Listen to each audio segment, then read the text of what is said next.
Malayalam big boss season 7 ലൈവിൽ ഇപ്പോൾ നടന്നുകൊണ്ടിരിക്കുന്നത് നമ്മുടെ അനുമോളൊക്കെ ഉറങ്ങാൻ വന്നിരിക്കുകയാണ്. ആ സമയത്താണ് ശൈത്യ ഇങ്ങനെ കൈവെക്കുന്ന സമയത്ത് ചൊറിഞ്ഞുകൊണ്ട് വരുന്നുണ്ട്. രാത്രിയാകുമ്പോൾ വരും പൊടി എന്ന് പറയുന്നുണ്ട്. അപ്പോൾ നമ്മുടെ ശാരിക ചേച്ചിയും നൂറയും അവിടെയുണ്ട്. അപ്പോൾ ശാരിക ചേച്ചി ചോദിക്കും, എന്താ അനുമോളെ എന്ന് പറയും. രാത്രി ആകുമ്പോഴേക്കും ഇവൾ എൻ്റെ അടുത്തോട്ട് വരും ചൊറിഞ്ഞുകൊണ്ട് എന്ന്.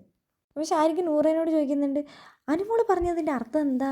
രാത്രിയാകുമ്പോൾ വരുന്നോ? അയ്യേ, അതെന്താ അങ്ങനെ പറയുന്നത്? ഇത്ര ഓപ്പണായിട്ട് അതൊക്കെ പറയാൻ പാടുമോ അനുമോളെ എന്ന് ചോദിക്കുന്നുണ്ട്. അപ്പോൾ അനുമോൾ ചോദിക്കുന്നുണ്ട്, അങ്ങനെ പറയുന്നതിന് ഇപ്പോൾ എന്താ കുഴപ്പം? അനുമോൾ പറയുന്നുണ്ട്, ശൈത്യ രാവിലെ മൊത്തം പിണങ്ങി കിടന്നിട്ട് ഇപ്പോൾ രാത്രി കിടക്കാനായപ്പോഴാണ് മിണ്ടിക്കൊണ്ട് വരുന്നത്. ഇപ്പോൾ ദേ ഇങ്ങനെ ചൊറിഞ്ഞുകൊണ്ടിരിക്കലാണെന്ന് പറയുന്നുണ്ട്. അനുമോൾ അപ്പോൾ ശാരിക ചേച്ചിയോട് ചോദിക്കുന്നുണ്ട്, ശാരിക ചേച്ചി 2 മണിക്കൂർ ബാത്റൂമിൽ ഉണ്ടായിരുന്നല്ലോ, അവിടെ കിടന്ന് ഉറങ്ങുമായിരുന്നു എന്ന്. അപ്പോൾ ശാരിക പറയുന്നുണ്ട്, ഞാൻ ഉറങ്ങുമൊന്നും ആയിരുന്നില്ല, ഇപ്പോൾ 2 ദിവസമായിട്ട് തല കഴുകുന്നത് ഇന്നാണ്, അതുകൊണ്ട് തന്നെ എൻ്റെ ഡ്രസ്സൊക്കെ അലക്കി ഞാൻ 2 മണിക്കൂർ സമയം എടുത്തിട്ടാണ് ഇതെല്ലാം ചെയ്തിട്ട് ഞാൻ വരുന്നതെന്ന്. നാളെ എന്നെ രാവിലെ നേരത്തെ വിളിക്കണമെന്ന് നൂറ പറയുന്നുണ്ട്. അപ്പോൾ ശാരിക പറയുന്നുണ്ട്, എന്നെ ആരും വിളിക്കരുത്, രാവിലെ എന്നെ വിളിക്കേ വേണ്ട, നിങ്ങൾ എന്താ വെച്ചാൽ ആയിക്കോന്ന് പറയുന്നുണ്ട്. അനുമോൾ പറയുന്നുണ്ട്, നാളെ രാവിലെ നമുക്ക് ചപ്പാത്തി ഉണ്ടാക്കാം കേട്ടോ നൂറ എന്ന് പറയുന്നുണ്ട്.